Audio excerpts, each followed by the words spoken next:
Well, Professor He, thank you very much for your very warm and gracious introduction. It's a great pleasure for me to be back at my old school again. I have very fond memories of Peking University. I was a student here for one semester, 23 years ago. And I didn't have as many gray hairs as I do today when I was here at Beida. But it's a great pleasure to come back. You're very fortunate to be studying with such a terrific professor, Professor He, for whom I have very great respect and much affection. It's really, in a sense, kind of almost a miracle that somehow, after 10 years, we have managed to stay in touch, and now we're in better touch than ever before. But I'm very grateful for the opportunity and your invitation to come in and have the privilege of speaking to all of you about a topic that is very, very important to me personally and that I care a lot about. And that is the role of the media in U.S. presidential elections, and specifically in the campaign of 2012. So today, what I would like to do, and I'll move over here a little bit to get closer to my notes, is I would like to talk about four basic topics and to spend a little time on each of those topics before having some time to have your questions and some discussion about the role of the media in the U.S. presidential campaign of 2012. The four topics that I would like to talk about are, first of all, some general thoughts about presidential campaigns and elections. And second, I would like to share a few general thoughts about the role of media, and I would say the changing role of the media in U.S. presidential campaigns. Third, I'd like to talk more specifically about this presidential campaign.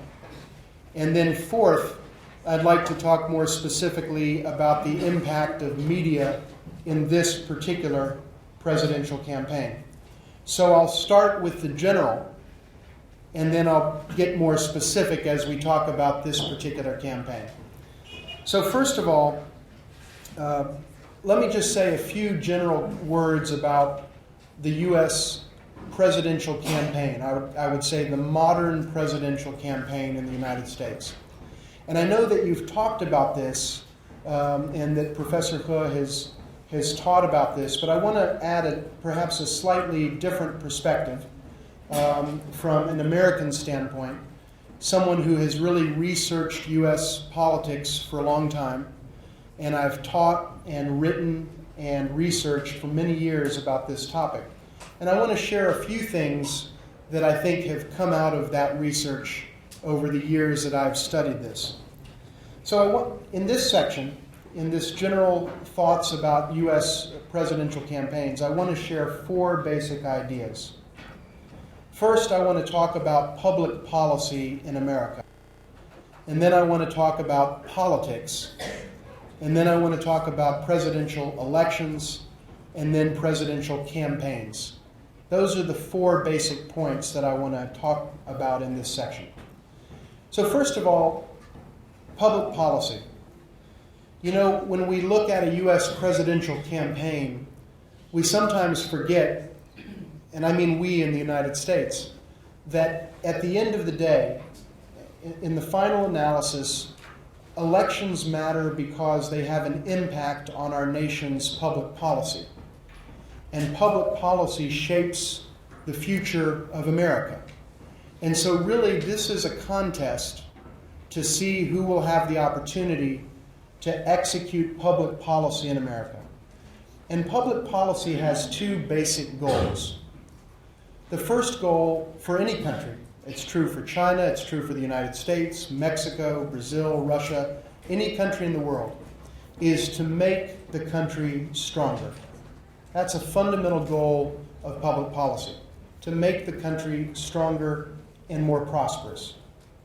So that's one fundamental objective of public policy.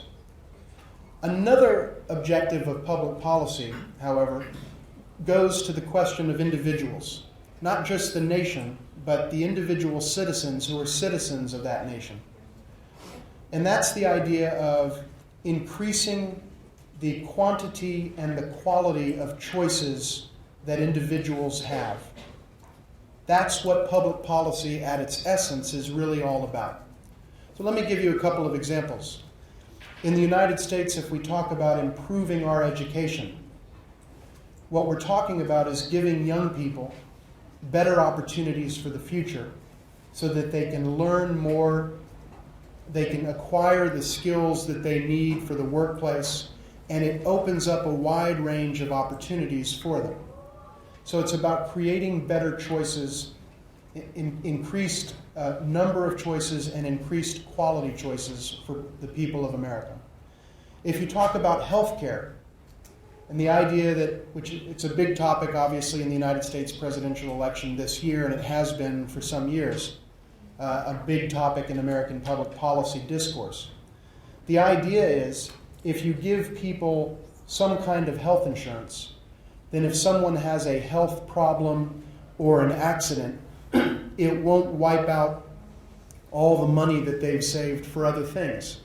And here again, it's about giving people better choices, making it possible for people to choose different things. So public policy is about making a nation stronger, and it's about improving the quantity, I would say increasing the quantity, and improving the quality of choices. Now, that is the big picture.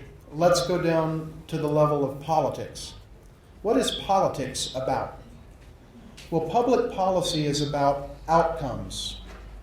And politics really is about process. It's a process. Politics is a process that produces public policy outcomes. So we're going down the line to show the relationship and the interrelationship between public policy, politics, elections, and campaigns. So politics is often discussed in the United States as the art of the possible.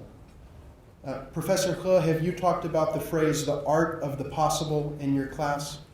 It's a good description of what politics is about. Politics is not designed to be theoretical. Politics is about solving real problems. Healthcare, education, energy, jobs, manufacturing, science and technology, development, trade. How do you solve real problems? And so it's not about theory. It's not about abstraction. It's about what is really possible, and how do you bring people together in America to create a consensus that is necessary to set the country forward on a particular course of policy, a particular course of action. But another way to look at politics is to ask a very basic question. If we talk about public policy outcomes, results, healthcare, education, foreign policy, and so on, there's a very interesting question that arises. Who is paying for all of this? How do we pay for it? How does our nation pay for the public policy outcomes that we seek and that we wish to get? And that question, I think, goes to the heart of U.S. politics. And the idea is, in the end, politics is about finding the equilibrium between what the American people want on the one hand and what the American people are willing to pay for on the other hand. You cannot, over a long period of time, have a situation in which what we want costs more than what we are willing to pay. You can do that today, you can do that tomorrow, but you can't do it forever. So politics, in my definition, is the art of finding the equilibrium in American life in which the American people are happy with what they're getting in government services for what they're paying in taxes. And secondly, that we pay for what we get over the long term. So finding the equilibrium is what politics is about. And politics is successful in America if you find the equilibrium. Politics is unsuccessful if we cannot find the equilibrium.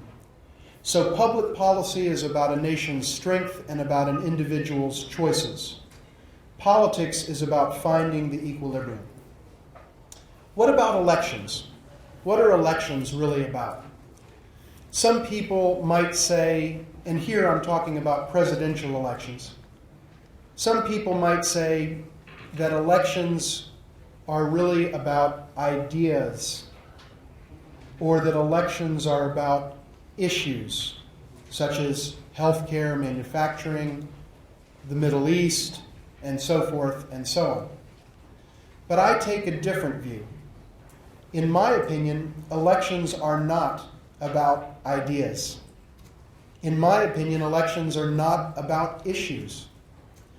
In my opinion, elections are about identity. Identity, which is something that is both somewhat more abstract and less concrete than ideas or issues.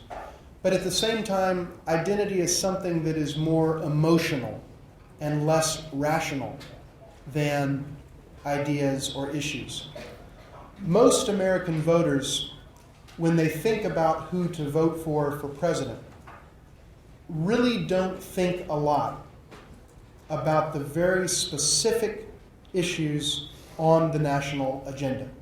Some people care about this issue, some people care about that issue, for example, healthcare, for example, education, for example, U.S.-China relations, or other topics. But most people really don't go through and go to a website and read the entire campaign platform of a U.S. presidential candidate. In fact, I think almost nobody does that. What they do is they say, in some subconscious way, who is this person? And where does he or she want to lead America? And what does that America look like? And how do I feel about that America? That's really what elections are about, in my view. So it's a much more conceptual, and I would say almost an emotional calculus. It's about, what is this country? What do I, an American voter, want this country to become? What makes me feel proud as an American? And who among these different choices has a vision of America that matches my vision of America? And that's not about education, and that's not about a 10-point plan on deficit reduction. It's not about taxes. It's not about environment. It's about an idea, and it's about specifically the idea of identity. The idea of identity. And that's what elections are about. Elections are about identity. And that leaves the fourth point. What about campaigns? What are campaigns about? Fundamentally, U.S. presidential campaigns are about one thing: communication. That is what the campaign is. It is an effort to communicate with the American people. That's all it is. All the billions and billions of dollars that are spent in American political campaigns. And I know you've studied some of these figures. Basically, all of that money buys communication. Basically, that's all it does. And it's about communicating a sense of identity to the American people. So, campaigns are about communication, and obviously communication cannot be dissociated from the mass media. So fundamentally in America, And in our presidential elections, campaigns are about communication, and campaigns are ultimately, therefore, about the media. So those are some basic conceptual, what I would call framing thoughts, to give you a framework to understand how all of this fits together. This is a contest, this presidential election, every presidential election, to have the opportunity to shape public policy. People in power engage in politics to find an equilibrium. Elections are about identity, and campaigns are about the communication of a particular sense of identity. And that's what presidential elections really are all about. I'll give you one example before moving to the second section of my talk. In the year 2000, Al Gore was running against George W. Bush in a famous election that became very famous for reasons that I think you know and have studied. Very close election. A few months before, or perhaps a few weeks before the election in November of 2000, there was a poll that was taken, a public opinion poll. And it basically looked at about 20 issues. I think it was Gallup, or perhaps it was the Pew Foundation, major serious polling firms. And it looked at 20 issues, and it found that Al Gore had the more popular point of view on 17 of those issues. Al Gore's views were more warmly received by American voters than George Bush's views on 17 out of 20 issues, almost all of them. And in fact, on one of the issues, the death penalty in America, the two candidates agreed. They had the same view. Both Al Gore and George W. Bush were for the death penalty. In America, we have the death penalty in many states, just as you do in China and in some other countries. And the American people support the death penalty. And interestingly, although they had the same position, George W. Bush had higher support for his position, although it was the same position as Al Gore. But that was one of only 3 issues that Bush was more popular than Gore on. However, George Bush won the election by a very, very narrow margin, but in fact, he did win the election. How do you explain that? How do you explain that the American people liked Gore better on almost every issue, but the American people chose George W. Bush? And the answer goes back to what I said. Campaigns are not about issues. Issues don't really matter in and of themselves. What they matter in regard to is in helping a candidate craft and create a kind of sense of identity that people can identify with.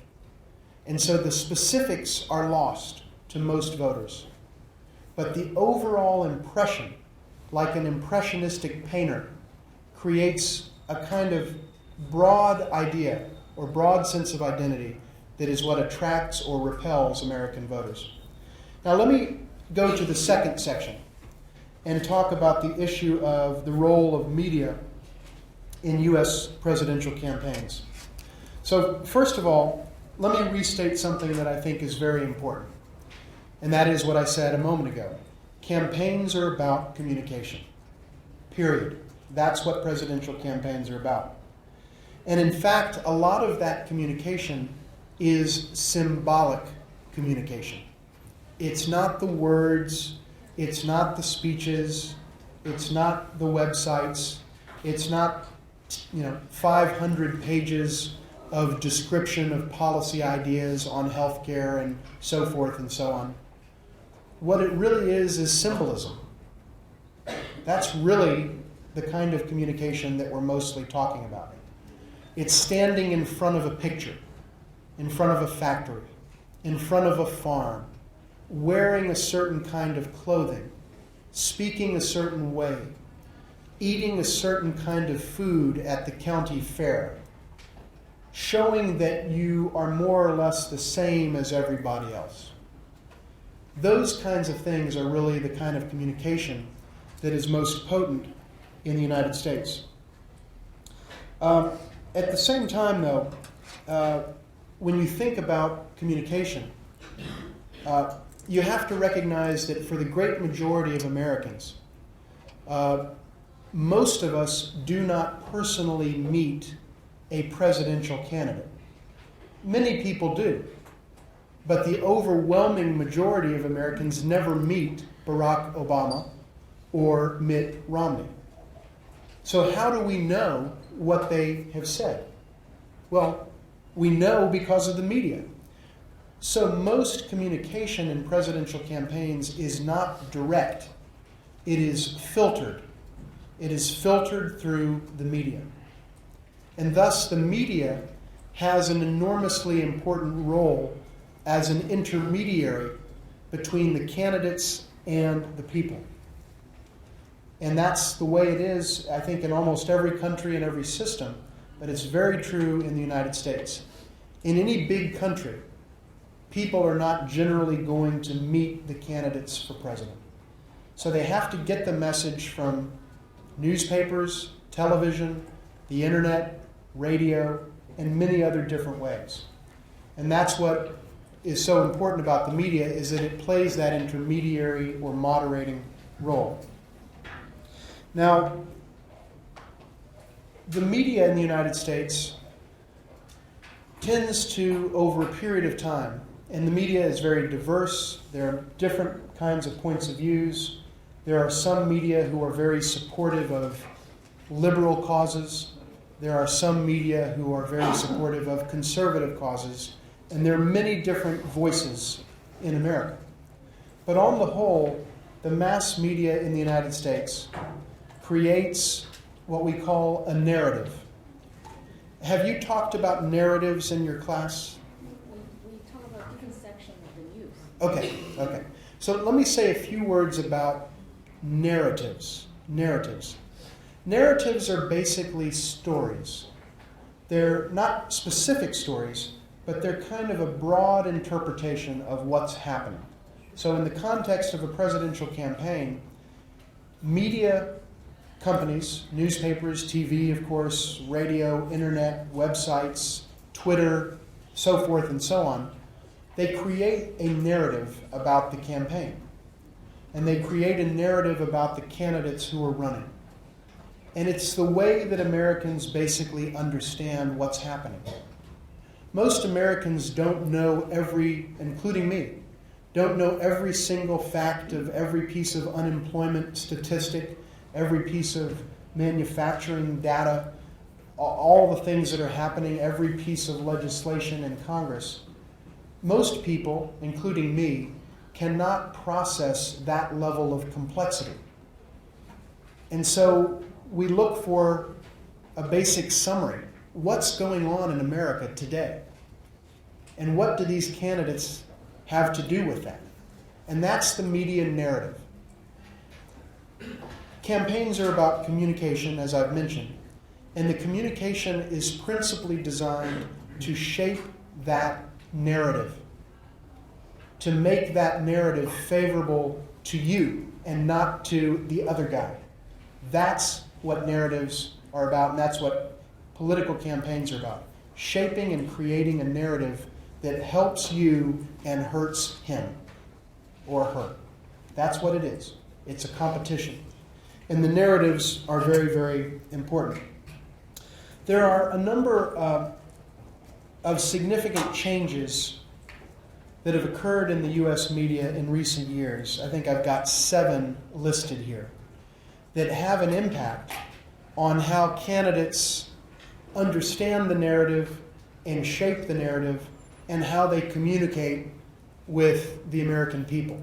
And I want to share those basic changes that have occurred. Not in any particular order, but let me give you, I think, what are some of the main changes that have had an impact on presidential campaign communication. First of all, I think it's fair to say that even today, and there may be some who would disagree with me, but there I think would be others who would agree. Television is the most important medium in America, period. Yes, the internet is important. Yes, newspapers are important, but nothing is as important as television. And the overwhelming majority of money that candidates spend to get elected to the White House is on buying television advertising. I think it's approximately 2/3 of what a campaign spends money on. So, for example, in 2008, Senator Barack Obama was running for president. He raised and spent about $750 million, which was an absolute record, a huge record in the history of America, to raise and spend that much money, nearly $1 billion, and about 2/3 of it went to television. So television is critical in American political campaigns. That's true in many countries. However, television has changed a lot over the years. And basically, the big change is it has gone from being a truly national medium to being a much more compartmentalized, market-specific medium. So that it used to be there were 3 channels that you could watch on TV. Basically, maybe 4, maybe 5. ABC, CBS, NBC, the 3 national networks, and maybe PBS, the public broadcasting system, and maybe a couple of others. Today, with cable, and obviously this has been true for many years now, but it's important to note, it's very difficult today to reach a truly national audience by television because everyone's watching 1 out of 500 different channels. It used to be in the 50s, 60s, and 70s, everyone was pretty much watching one of those 3 channels at night. And you could reach about 1/3 of the country with a television ad. Today, the numbers are much lower. So the rise of cable and the fracturing of the television market, the compartmentalization of the television market is a big change. And it has implications for how American politicians communicate with voters.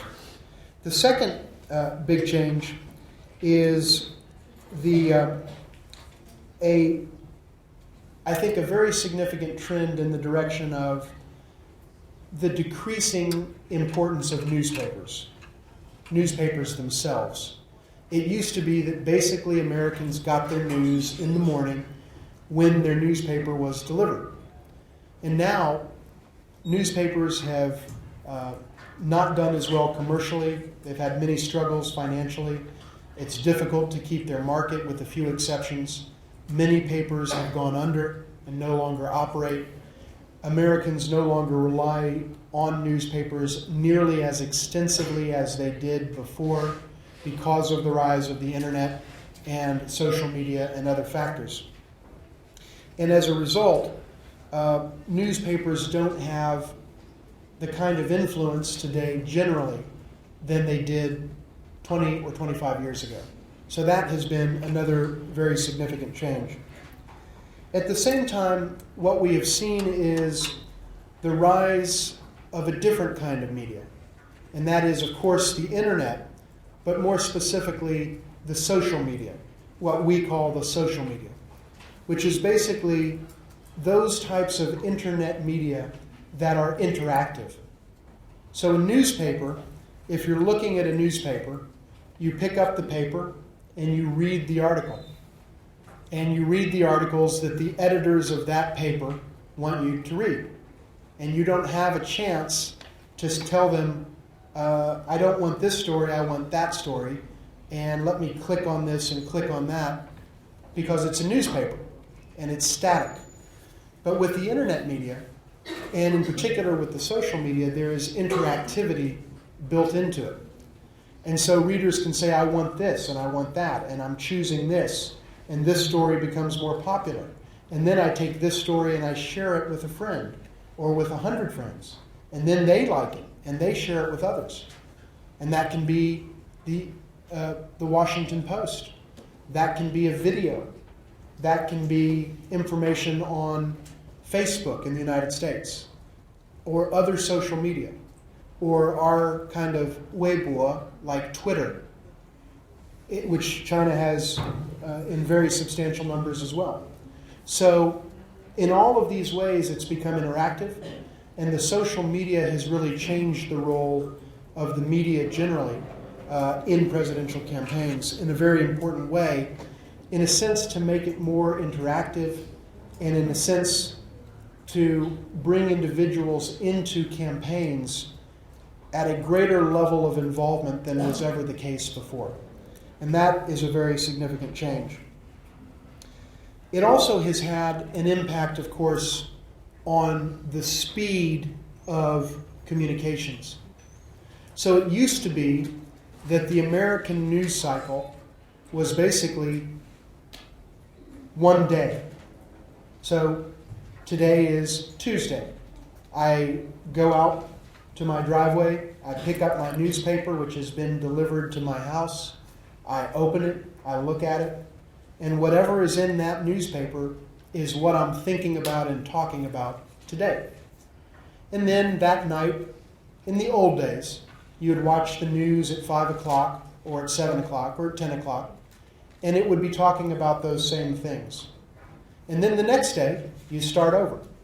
So each day represented a kind of news cycle. Today, the news cycle is continuous. Every single second of every single minute of every single hour of every single day, forever, has something happening and something changing and something that people are caring about and paying attention to. And something that happened yesterday is now very old news because 1,000 other things have happened, and I've learned about it on my phone or on my computer or through a friend using Twitter or other microblogs and so forth and so on. So the speed of communications and the length, the speed of communications has increased, and the length of the news cycle has decreased to 0. News cycles now are 1 second or less, because something could happen 1 second from now that could change the way everyone is thinking about that topic. That speed is now a fact of American political life, and it's a fact of world life in general, but it's an enormously important element of U.S. politics. It also means that when a candidate says something, anything, this is my view on education, this is my view on energy, this is my view on Iran, if that candidate makes a mistake, 1 million people or 100 million people instantly know it. Whatever that person says can be and will be checked for accuracy immediately. Before that candidate finishes the sentence that he is saying or that she is saying, the other team, the other side, the other candidate, the other staff are checking to make sure that that's accurate. And if it's not accurate, then they will do a press release saying what that guy said was wrong and here's 4 reasons why. And this happens within seconds, not minutes, within seconds of a candidate speaking. So fact-checking has become instantaneous. And the other very profound implication of the rise of the internet and social media is that you now have a situation where there are no borders and no boundaries to any communication anywhere. Whatever Mitt Romney says anywhere on the planet Earth is known to all people who want to know it within a few seconds.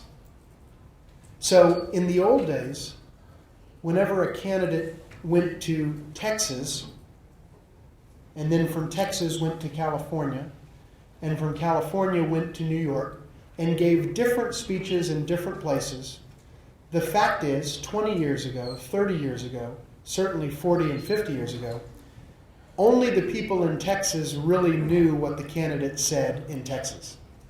And only the people in California really knew or cared what the candidate said in California. So you, as a candidate, could go to Texas and say, I really care about the following things because those things are important to Texans. Then you could go to California the same day and say, actually, what I really care about are these issues in California. And they would say, hey, that's great, I like this guy. And nobody would really know what was said in Texas and what was said in other states. So you could compartmentalize your message and tailor your message to create a very specific message designed to appeal to particular voters.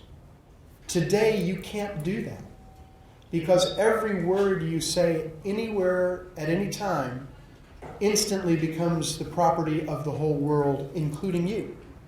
So you can go right now on the internet and see what Mitt Romney or Barack Obama said 10 minutes ago, or yesterday, or an hour ago, or 5 months ago, or 3 years ago. The record is there for all to see, all around the world. And so you can't run away from things that you said in the past as easily as you could before. And, very importantly, it used to be an American presidential candidate could go to Iowa or Kansas or Michigan or any other state and say something about U.S. relations with Russia or China or Mexico or Germany or any country. And no one overseas would know anything about that. Because how would anyone here or in Russia know what some candidate said in somebody's house in Michigan 2 weeks ago or yesterday? But now, whatever a candidate says, even about a foreign country, about foreign policy, the people of that country and the leaders of that country hear immediately. So there is no boundary to the communication anymore, which means that when a candidate is speaking, and this is an important point about the media and communication, when a candidate is speaking, this is what's going through his mind. Okay. I'm telling you, this is like the thought in the candidate's mind. Okay, I'm standing here. I'm a candidate. I'm running for president. And I'm thinking, here are some wonderful Texas voters. And I want to tell you something that matters to you. But I have to be cognizant that people in California are also listening. So I can't say something that conflicts with my campaign interests in California or any other state. And I want to talk about Russia, but I know that whatever I say, the Russians are going to hear and analyze and react to. And so if I want to say, well, if I'm elected president, I'm going to be tough on Russia, if I say that, it creates problems for me when I become president, if I become president, because the Russians hear this. And I'm sitting here thinking, what can I say that appeals to everybody, basically? Many different audiences. Voters in other states, the other campaign, my supporters, my financial supporters, my donors, foreign leaders. It used to be you could do one talk for each of those groups. Now you're doing one talk, and every one of those people is listening to the same thing in real time. That's a very different communications task because of the media, because the media has changed fundamentally. So that's something I think to keep in mind. The fifth change, I would say, and so far I've talked about the fracturing of television. I've talked about the decline of newspapers. I've talked about the rise of the social media. And I've talked about the elimination of national or other boundaries between communications. Those are 4 changes. The fifth change is what I would call the democratization of the U.S. media. And that is, people are much more involved in the media directly than they ever were before in America. So, again, newspapers ask their readers, what do you want to hear? What do you want to read about? Television has websites that says, hey, give us your suggestions for stories. Or even send in a story, and perhaps we'll put it on our newscast, etc., etc. So the access that American citizens have to their media has never been greater. And the impact and influence of American readers and television viewers and internet users, the impact that they have on the content of the media has never been greater. And at the same time, individuals now have a pretty significant ability to put information out that people can look at. So we have bloggers who are very able to attract people with their ideas. If they have good ideas, word gets out, and they can get hundreds, thousands, even hundreds of thousands or millions of views on their blog. And so that direct sense of participation is very important. It also manifests itself in some other interesting ways. In 2008, there was a very famous video in which there was a young woman who was maybe in her early or mid-20s who really, really liked Obama when he was a candidate for president, early. Not when he was elected, but early on she liked him, and she made a video, and she created a song. And basically, she called herself Obama Girl. Obama Girl. She's about the same age that you are, a few years older. And she made a song talking about how much she loves Obama. Now, that video was, I think, a significant turning point in the Obama campaign for one reason. It created an enormous level of interest, particularly among young people. It was really fun and funny to watch. You can, I think, find it probably on the internet. It had millions and millions and millions of hits very shortly after it was produced. And it created a story in America that Obama was cool. He's cool. This guy is cool. And the fact that some pretty girl, very attractive girl, by the way, would do this video kind of gave his candidacy a sense of youth, a sense of freshness, a sense that he somehow was in touch with young people. He did not produce the video. This girl produced the video. But it kind of created this narrative, this story, that Obama is young, hip, cool, media savvy, knows the media, he looks good on television, he's handsome. Here's this girl kind of fawning over him, liking him. She said she was in love with him. And it was kind of joking, but the point is she really liked him, and it created this media phenomenon, this media sensation. And what did it do? It had the American people talking about Obama all the time. Now that is the role of one 23 or 24-year-old girl doing a little video, and it had an impact on how this man was seen by the American people. I'm not going to say it's the reason that he was elected, but when not many people thought that he could be elected, because many people believed Hillary Clinton would be the nominee of the Democratic Party, that Hillary Clinton would defeat Barack Obama. At that time, this video came out, one person made it, and it had a real impact. It created a different story and a different narrative. So this goes to the point of what I call the democratization of the media, or another way to put it is the increasing role of the individual to have an impact on media narratives. And then after that, there were a lot of copycats. People came out, and there was a man named Rudy Giuliani who was running for the Republican nomination, and then there were Giuliani girls, and then there was this girl and that girl. But the first one was the one that really captured people's hearts. The last couple of points I would like to make is that with the rise of the social media and the internet, it has become, and this is the sixth major change, I think, it's become possible to target voters from a communication standpoint in a way that was really not possible before.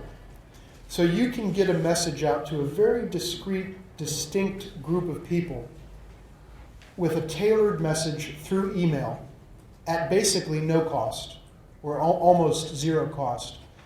And you can really research who your audience is, you can research who your supporters are, and you can send a message to 1 million people, or 5 million, or 100,000, or whatever the number, exactly about education for those particular people who care most about education. And you can send another message about agriculture to exactly those people who are farmers. And you can send another message about U.S.-China relations to exactly people who care about U.S.-China relations. And you can tailor your communications in a way that was not possible and not cost-effective before, but today is possible and is cost-effective. The final thing that I would say is that there has been a very significant change in campaign finance laws. There are laws in the United States that govern the financing of presidential campaigns. So not just everybody can go give as much money as they want to presidential candidates. There are laws and there are limits. So for example, this year, an American voter can give to Barack Obama or to Mitt Romney $2,500 for the primary, which is now over basically, and also for the general election in November. So if I want to, I can write a check and give $2,500 to one of those two candidates. And many people do. And I can give $1 and I can give $200, but I cannot give more than $2,500. However, there was a recent change in the law owing to a major Supreme Court case. The Supreme Court case was called Citizens United. If you research or go to a search engine, you can research Citizens United. And it created a new aspect of campaign financing. And that's something called the Super PAC, P-A-C, Political Action Committee.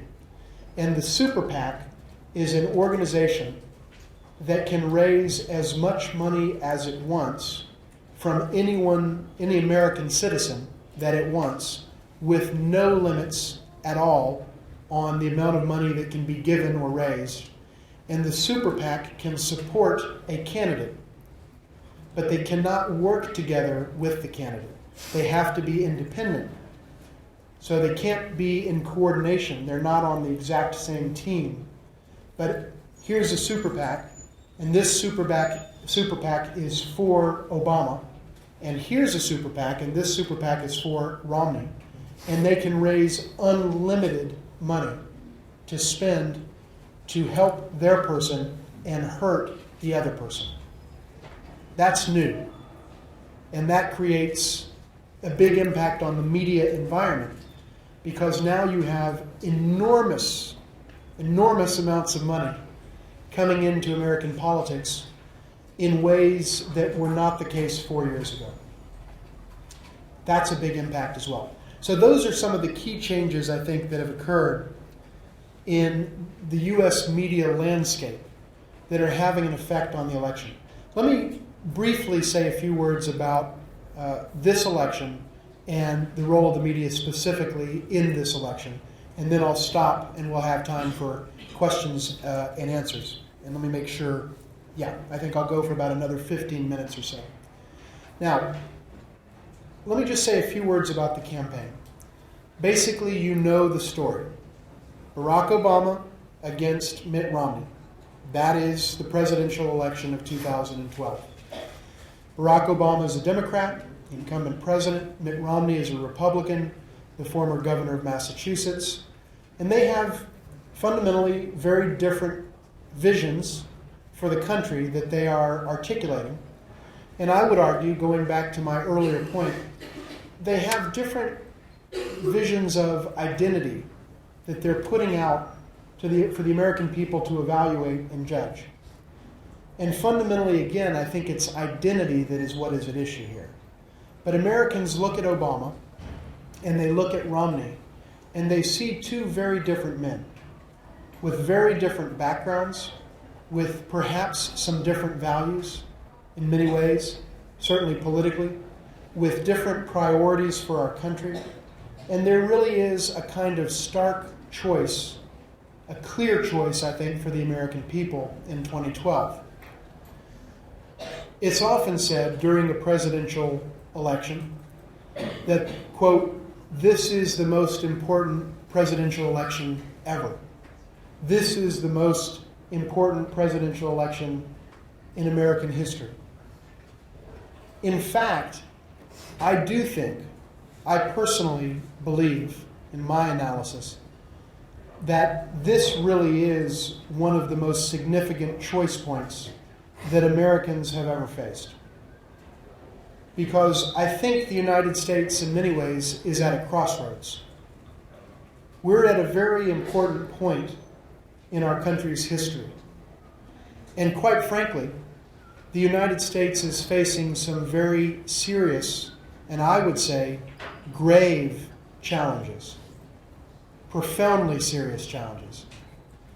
And I think our people, the American people, are looking at a choice for president where one man would take this country in one direction, and one man would take this country in a very different direction. And I think this is probably the most significant real choice that we've had in modern American presidential history. Some would say that the choice between Bush and Gore or Bush and Kerry in 2000 or 2004 was also a very significant choice. And it was. But the difference is today, our country is in a different set of circumstances. And we face some really profound questions and challenges, we in the United States. And I'll talk about those. But that's the basic choice and the basic idea that is at the core of this election. I think that in broad terms, there are perhaps three basic issues that really are being contested in this presidential election. Three. And let me say a few words about each one. Now, as I said earlier, there are countless issues in American politics. I could name 100 or 500 different things that we could talk about. But I think in terms of the really big picture, the big picture, there are basically three things. And those are the things that I think this election fundamentally is about. First of all, I think first and foremost on the minds of the American voter is the issue of the United States economy, the health of America's economy, jobs, employment, but perhaps even more fundamentally, the whole idea of American prosperity. And I would also say the whole concept of whether America is as strong today as it can be and should be. In other words, our ability to compete as a nation among nations. That cluster of issues, that group of issues, jobs, employment, economy, our ability to compete, that's one basic issue in this campaign. It's several things, but basically it's different ways of saying the same thing. And that is, are we satisfied with where we are right now economically? And if not, what are we going to do to get better? That's a very basic question. The second basic issue relates to the first, but it's a little different. And that is the basic question of our national finances. And that is, we have a $15 trillion debt. I didn't say billion, I said trillion. The United States has a $15 trillion national debt. China holds about 1 trillion out of the 15 trillion. Many other countries hold 14 trillion out of the 15. But it is an enormous figure. And what it means is the United States government has spent money that we don't have. We have spent more than we have taken in. Taxes every year produce about $3 trillion of income for the government. But this year we're spending $4 trillion, which means just in this year we're running a $1 trillion deficit. And we've done that for quite a few years. And when you add each deficit together, our national debt is $15 trillion. That is a very serious problem. Very profound problem and challenge that our country is facing. And the problem is this: the American people want this level of service from the United States government here, but we are only willing to pay this much for those services. And that gap is our deficit, and that cumulative gap is our debt. We can't keep doing that. If we keep doing that, America is not in the future going to look like the America of the past. It's a problem. The American people are very worried about this problem.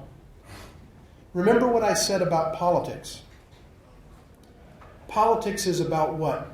Finding the equilibrium between what we receive and what we pay for. And let's be honest, we haven't done a very good job of it in the last number of years. And I'm not putting the blame on any one person. It's both political parties, and it's our system, and quite frankly, it's our leaders, and quite frankly, it's the American people. We're all to blame, all of us, including me, because we have not paid for that which we have received. And that's not sustainable over the long run. That issue is a big, big issue in Campaign 2012. Now, the third basic issue is the issue of basically the role of the U.S. government, the size of the U.S. government, and the cost of the U.S. government in American life, and the degree to which the U.S. government gets involved in the lives of American citizens. So basically, the scope and role and size and cost of government is an issue that is being debated. Should we have a big government? Should we have a small government? Fundamentally, what is the level of government that we can afford? But this manifests itself in particular within one particular domestic policy issue, and that is the issue of health care. There are many Americans today, and there have been for years, who do not have health insurance. And that means that if something happens to them, if they are in a car accident, or if they have a heart attack, or if they're injured playing soccer and break their leg, that they don't have insurance to cover those expenses. Health care in America is very high quality and also very expensive. And if you don't have insurance, it can wipe you out financially. All the money you saved for your child to go to Peking University or to Georgetown University or to the University of Texas could be wiped out paying for that medical bill. So how do we extend health insurance to Americans? There's an enormous debate, huge debate. In fact, a very emotional and angry debate in many ways in America about this topic. President Obama believes that the U.S. government should play a big role in making health care available to the American people, to the many millions of Americans who do not currently have health care. But Republicans, including Governor Romney, believe that the government should not play a major role in providing health care to Americans, and that the market should basically address that issue. Let the private sector take care of it. And there's one particular issue, and I won't dwell on it, but it is important, because it goes to the question of the role of government. And that is, should the United States government be allowed or not to force Americans to purchase insurance? Should the government be allowed to compel, to force an American citizen like me or others to purchase insurance on the private market? The Democrats generally believe yes. Republicans generally believe no. The Republicans believe that that is too much of a role for government to play in someone's life. The Republicans in the United States believe that the government should not have that kind of power. Democrats feel differently. And this issue now is being debated in the Supreme Court. And there will be a ruling, a constitutional ruling relating to this in June, related to the constitutionality of the big health care law that Congress passed and that President Obama signed a couple of years ago. I won't dwell on that. It's a detailed question. But I'm trying to explain that the health care issue is enormously important because it's a big, costly government program. Some people are for and some people are against. But the fundamental reason it's important is because it is a proxy for, which means it's basically a concrete example for how Americans look at the size, function, role, and cost of government. This is a classic example on which Democrats and Republicans have very different points of view. So these issues that I've described are the big issues in 2012. And I think that we face some really serious choices. And this election is going to have a very profound impact on America's future. Because America's future will look very different under President Obama than it would under a President Romney, in my opinion, and in the opinion of many others. So I'm not, for purposes of this lecture, taking sides, but what I'm trying to do is say that is the choice point that Americans face. Now, I want to just say one other quick thing before concluding with the fourth section, very briefly, which is the role of the media in this election, a couple of general thoughts. But let me say one quick point about China. I haven't talked much about China in this presentation because China and all foreign countries really don't matter much to American voters as political issues. China matters a lot to America, but as an issue in a presidential campaign, it doesn't matter that much. Neither does Russia, neither does Iran, really, or many other foreign policy issues. What Americans care about are jobs, prosperity, our future, our ability to compete, healthcare, and all of these other issues. However, let me say a couple of things about China. And this could be a separate talk, but I'll give you the basic essence of it. And that is, American politicians do talk about China in the presidential campaign. But they're talking about China very differently than they used to. And there are three really big changes in the way that Americans talk about China. I won't dwell on them, but we can talk about it more later if you'd like. Number one, American politicians, candidates for president, when they talked about China in the past, they used to focus only on human rights, only, nothing else. So the word China and the word human rights were exactly the same. There was no difference between those two words. That was 20 years ago. Today, at least up until the last week, for most of this campaign, not one U.S. political candidate for president has said one word about human rights in China. Not one. It's gone. It is not discussed. It has not been discussed in any presidential debate. It was not discussed in any major speech by any presidential candidate. It is gone. That is an enormous change in how American presidential candidates talk about China. Now, they talk about China as an economic competitor.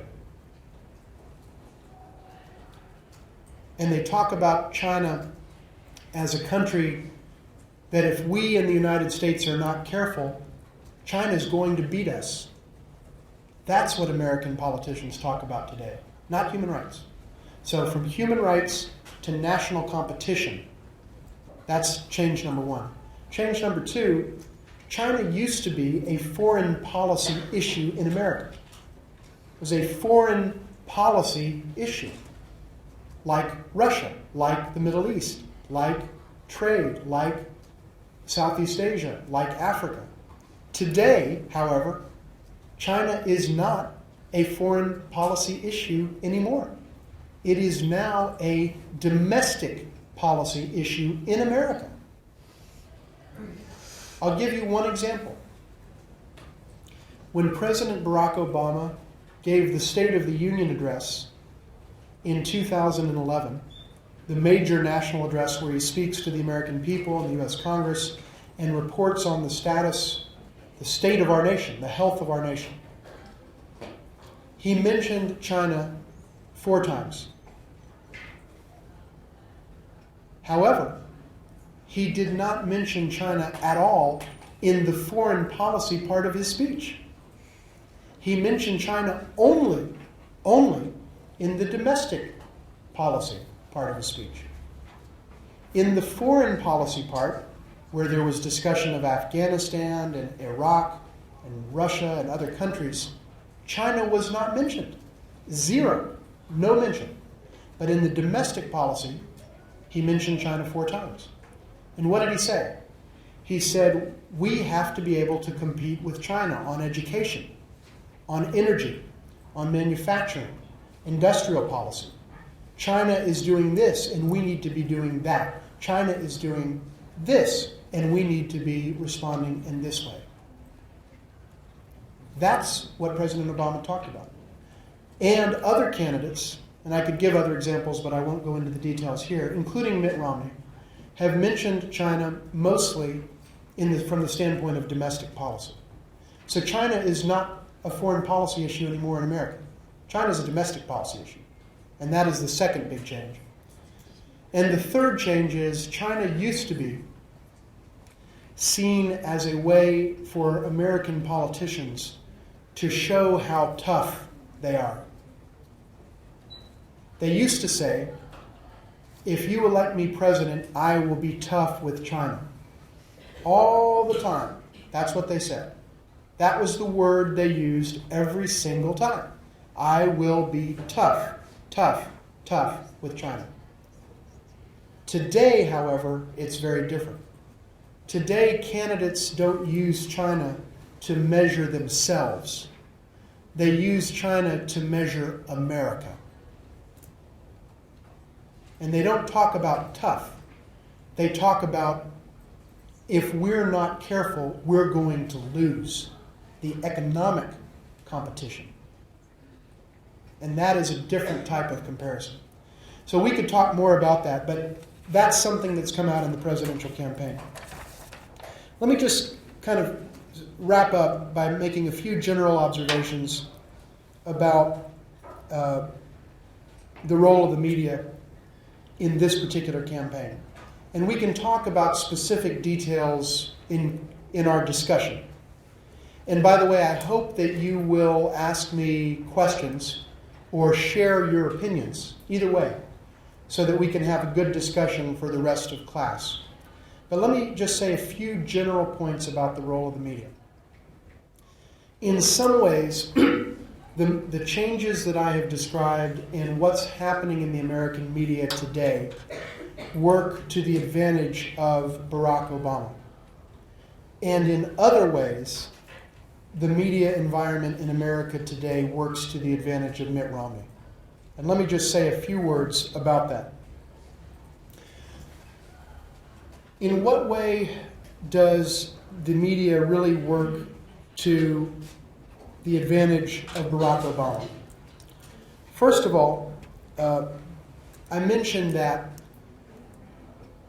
money is in fact very important in U.S. politics. Why is it important? I mentioned because it buys communication. That's what it buys.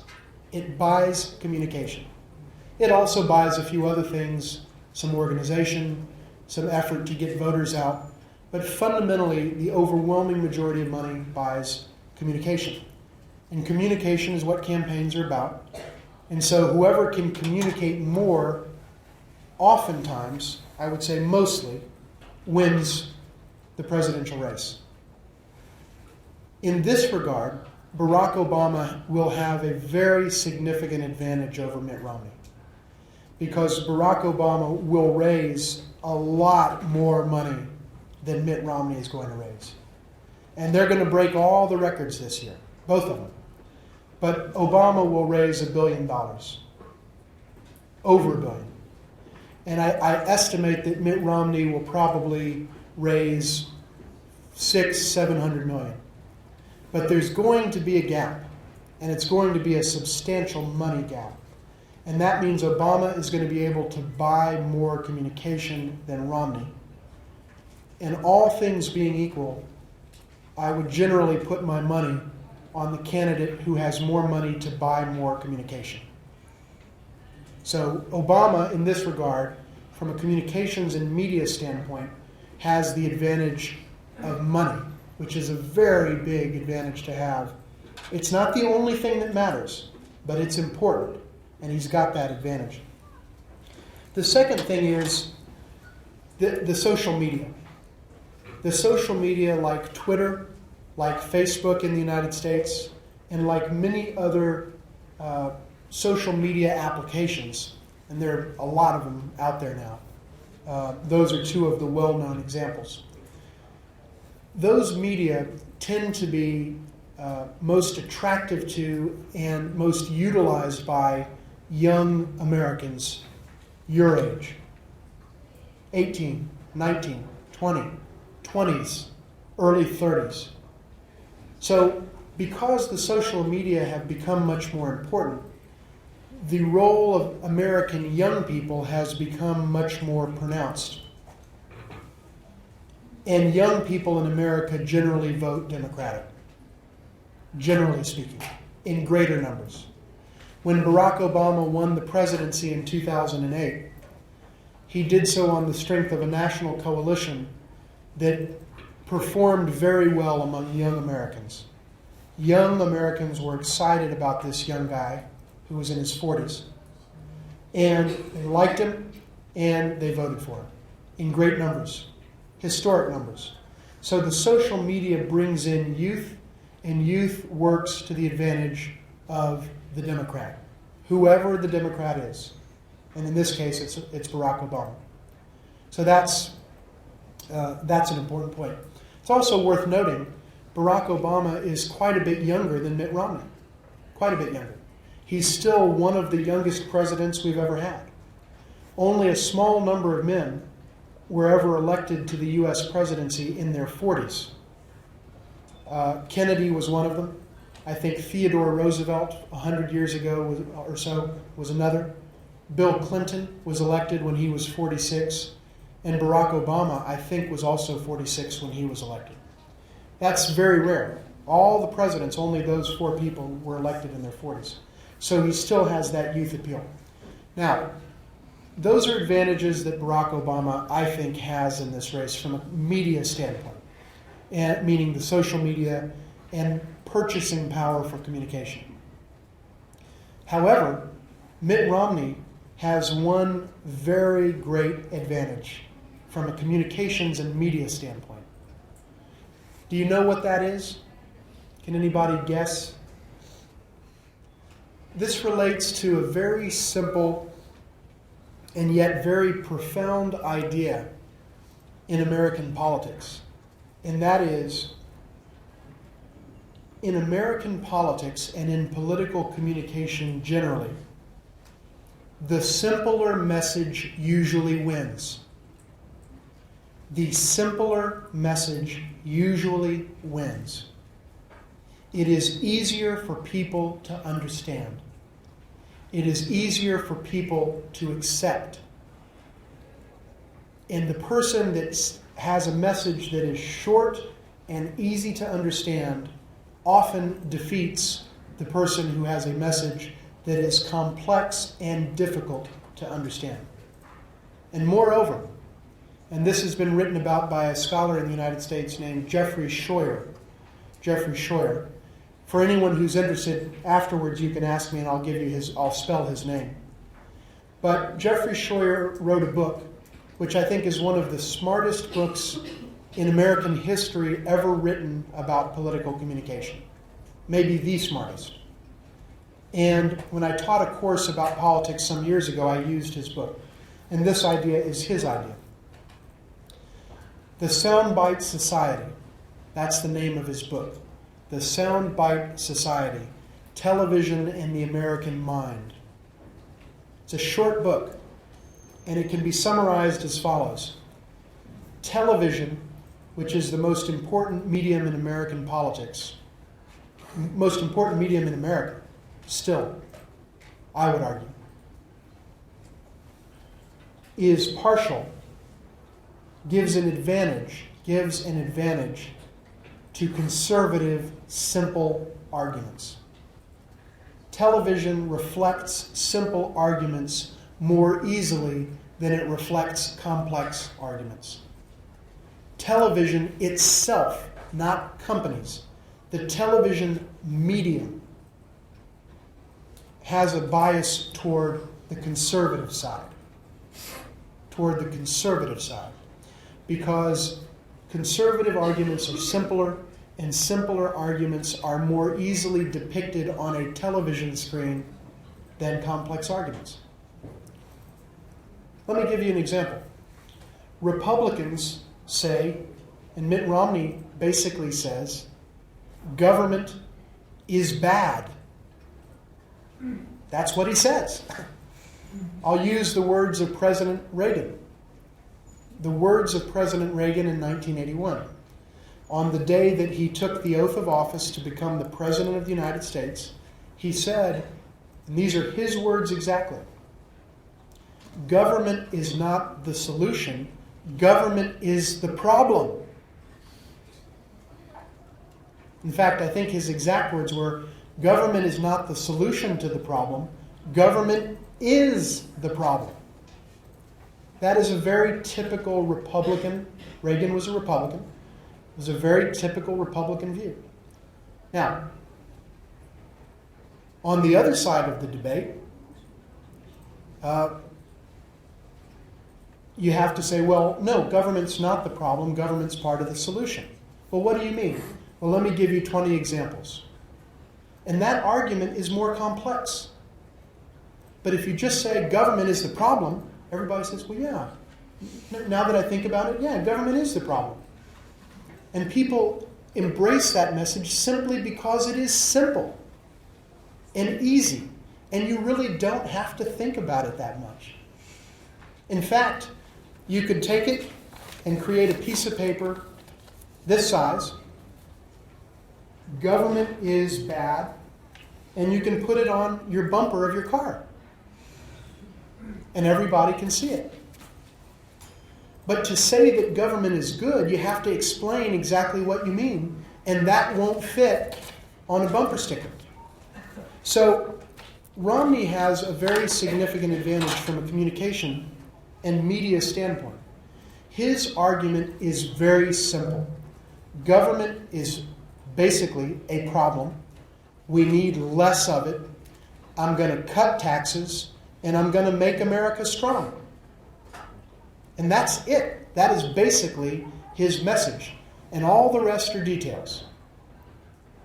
And that message is competing with Obama's message, which is basically the following.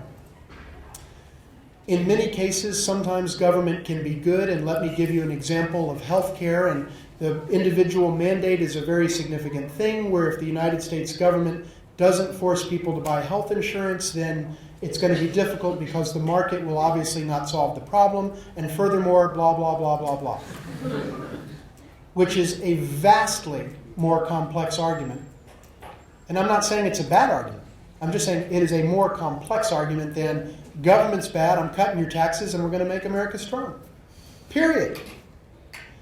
In this regard, Romney has a great advantage over Obama. And that's why I think this will be a close race. I have my prediction. In questions and answers, if anyone would like to ask me what my personal prediction is, I'll tell you what I think is going to happen. But for now, let me just conclude with a couple of final comments. And that is, and we can talk about things like which media markets are going to be most important in this election. Most states have already, we know what the result of the election is going to be in about 35 states. America has 50 states. We know who's going to win in 35 or 36. We know that. We know that Romney will win Texas. We know he will win Oklahoma. We know he will win Nebraska. We know he will win South Dakota. We know he will win almost every state in the South. And the list goes on. We know that Obama will win New York. We know that he'll win California. We know he'll win Massachusetts and most of the Northeast, probably all of the Northeast. We know that he'll win all of the West Coast states. We know that he'll win Hawaii. This election is not about 50 states. It's about 10 or 12 or maybe 15 states. That's where the money is going to go for communication. If you're a smart candidate, if you're Barack Obama, you don't spend any money in Texas because you cannot win Texas. If you're Mitt Romney, you don't spend any money in Hawaii because you cannot win Hawaii. You spend money in the places you can win. And that's where this media war is going to be fought. Those states are called the swing states. The swing states because they can go either way. And the fight for America and the fight for the White House is about the fight for the swing states. Now, let me just conclude with a few general points. Number one, 2012 is going to be a very important race for reasons I've mentioned. It's going to be hotly contested. It's going to be one heck of a fight. And the fight is going to play out in the battleground or swing states. A record amount of money is going to be spent. Someone's going to win, someone's going to lose. We can talk about that. And America's future will bear the impact of this race. And the well-being of 315 or 320 million Americans is at stake. So the stakes are high. This race will be about identity, and it'll be about the communication of identity, and it will be about the role that the media plays in shaping that communication and shaping perceptions of these candidates. It's a great time to be studying this race. All of you are very fortunate to be studying with Professor He, my good friend, who I respect a lot, and you're lucky to have her as your professor. And I'm lucky to have the chance to come and share a few thoughts with all of you. And I look forward to getting your questions and having a good discussion before we break for lunch. Thank you very much. Really appreciate it. So we reserve the rest of the time for question answering session. If you would like to raise question in English or in Chinese, you feel okay, because we can give the opportunity for David to speak his fluent Chinese. Okay? Raise the Chinese question in Chinese. He can speak very fluent Chinese, like a native speaker of Chinese, and also fluent in Russian. Any question? Don't be shy. Yes, ma'am, and then we'll come over here. Yeah, you go first. Me first? Please. Thanks a lot. I I'm just curious about your opinion about the relationship between Chinese media and the Chinese government. As you know that there is no presidential campaign in China and our leaders needed to pay for communication. But we still need communication because there is also problems of Chinese government such as the health care, the economy program. So I'd like to know your opinion. Thanks a lot. Thank you very much. Great question. And it's a question about the role of the media here in China in terms of Chinese politics. I'm very happy to answer that question. I think that clearly the media in China has become very important. It's become much more commercial than it was before. It used to be that newspapers and television were purely, in a sense, not commercial entities. They existed, they were subsidized, and are in many ways subsidized by the state. But in the last 20 years or so, it's become important for Chinese media entities, newspapers, internet, Sina, Sohu, and many others, television, etc., to become commercially viable, to sell advertising, to raise revenues, and to respond to the needs of their viewers and their readers. And I think that's a very positive phenomenon that we've seen in the Chinese media. At the same time, the US and Chinese media environments are very, very different. Still in China, the basic idea of the media, and I've heard many leaders, Chinese leaders, speak about this in speeches that they give, is essentially to be a conduit of information from the government and from the Communist Party to the people, certainly in terms of television, certainly in terms of newspapers for the most part, but also to a lesser degree in terms of other media, radio and others. And so the media here is not fully independent of the powers that be in China. It's not. In the United States, the media is fully independent of the powers of government. It is not independent of commercial interests because media has to sell advertising to survive. So media depends on something. All media depends on something. You either depend on selling advertising and raising revenue independently, or you depend on the support to some degree or another and collaboration with the state, with the government, or in China's case, with the party. In the United States, the media are independent. They can say whatever they want to about any topic. And there are many different points of views in all newspapers, television shows. Some people love Obama. Some people really don't like Obama. Some people think Romney is great. Some people think he's terrible. Some people think health care reform is a good idea. Some people think health care reform is a terrible idea. You see a lot more diversity in the US media with respect to these questions than you do, frankly, in this country. However, that being said, I think my sense is that the leadership of this country very much wants to understand what people are thinking. They care, I think, about what people are thinking. They want to know what views are being expressed in blogs and microblogs. They want to understand where people are dissatisfied with certain aspects of their life. And so I think that there is a lot of attention being paid to the media and to the social media in China. But one very clear difference is that in the United States, the media are fully independent of the government, and they can challenge and supervise and, in a sense, place a check on government power. And they can report news that the government would be embarrassed to have public. That is not true generally on a good number of issues here in China. That's the way it is. Now, it's true on some issues, but there are very clear limitations. So in the United States, we see the media as what we call the fourth estate, or kind of the fourth source of power. So there's the president and the executive branch. There's the Congress and the legislative branch. There's the Supreme Court and the judiciary. And then there is the media, which can say anything it wants about all of the above.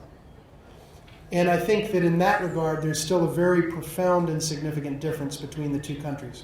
But I think the positive thing that's happening is that the media is becoming somewhat more pluralistic here in China. There are still limitations, but it is somewhat more pluralistic. And the Chinese government still it attaches greater and greater importance to knowing what the views of the people are and being responsive to the views of the people. And I respect that. And I think that's a wise course of action from the standpoint of public policy. But you're right. No political leader ever has to buy communication because the system here is very different. They don't have to buy communication. They can get communication whenever they want. And that's this system. And in the US, the system is very different.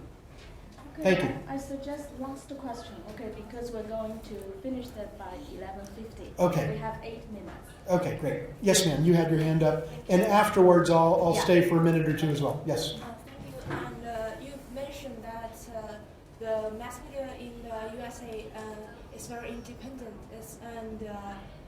According to me, that sometimes the mass media company like Fox Yeah. in USA take very obvious stand in the elections. And do you think this will influence the result of the election campaign? And to what extent? Yeah.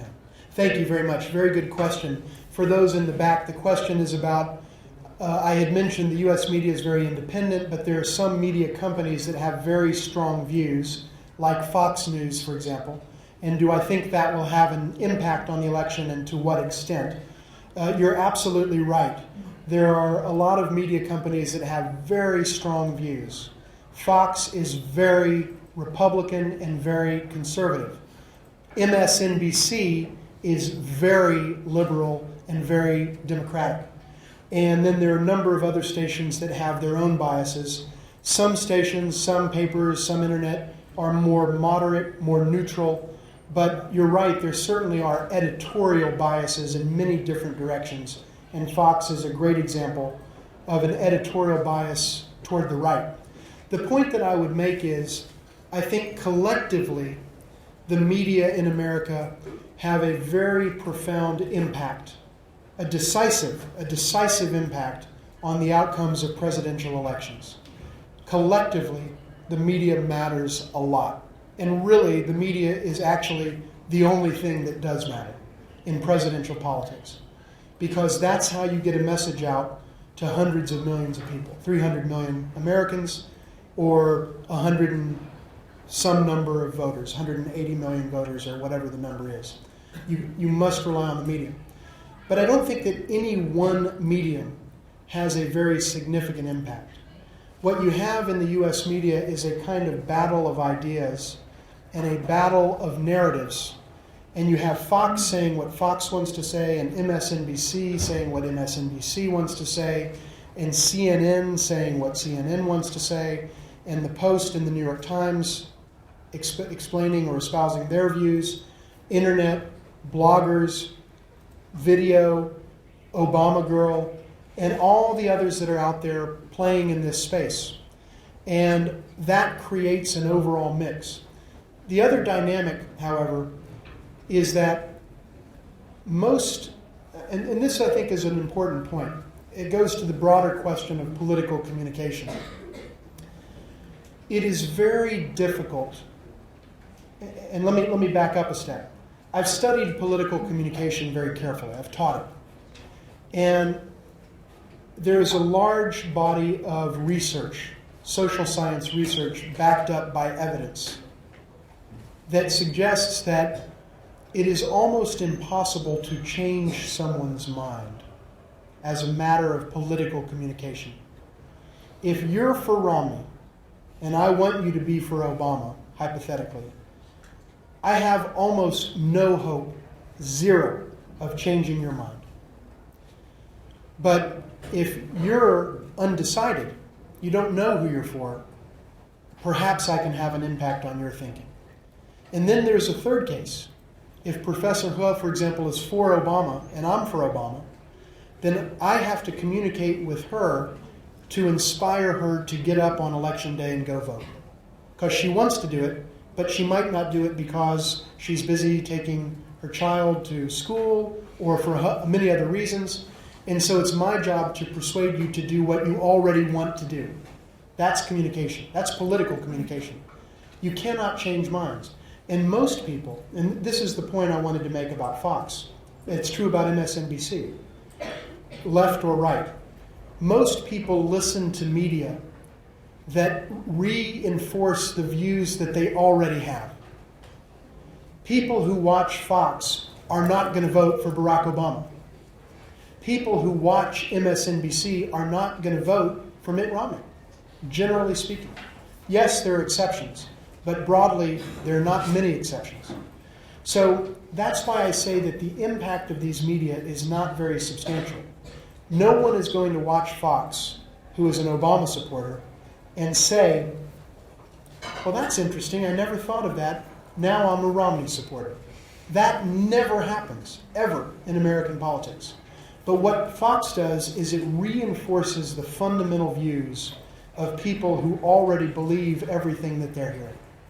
People have a bias in communications toward accepting information that corroborates their pre-existing views and rejecting information that cuts against the grain of those views. Here, I am that way.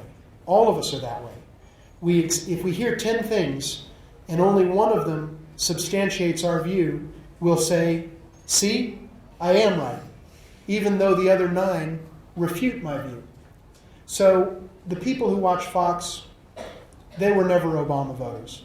The people who watch MSNBC, they were never Romney voters. And those stations don't have a very big effect on voting behavior. But what they do is they create these narratives, the narratives compete, and whichever campaign does a better job, a more effective technical job of creating a narrative that resonates with more people who are in the middle, who haven't decided, and that also inspires their own supporters to go out and vote. That's the campaign that's going to win. Money helps. That gives the advantage to Obama. Simplicity helps. That gives an advantage to Romney. And that's why this is going to be a very tightly contested and hotly contested race. But it'll be really interesting to see what happens over the next several months and to see what course America embarks on in the future. Thank you very much.